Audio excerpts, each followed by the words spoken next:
டியரோட 5 மணிக்கான கெஸ்ஸிங் பார்க்கலாம். 27ஆம் தேதிக்கான result 80506 result.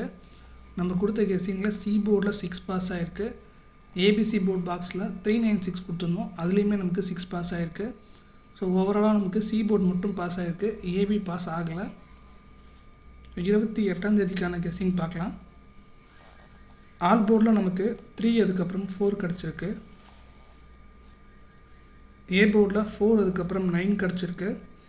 B போர்டில் 8 அதுக்கப்புறம் 9, சி போர்டில் 8 அதுக்கப்புறம் 4 கிடச்சிருக்கு. ஏபிபிசிஎஸ்சியில் 4994 8998 கிடச்சிருக்கு. ஏபிசி போர்ட் பாக்ஸில் 498 943 கிடச்சிருக்கு. ஸோ இதுதான் நமக்கு கிடச்சிருக்க நம்பர்ஸு. ஸோ முடிஞ்ச அளவுக்கு லிமிட் அப்ளை பண்ணுங்கள். யாரெல்லாம் டியரோட 5 மணி கேம் ப்ளே பண்ணுறீங்கன்றதை ஜஸ்ட்டு கமெண்ட் செக்ஷனில் கமெண்ட் பண்ணுங்கள்.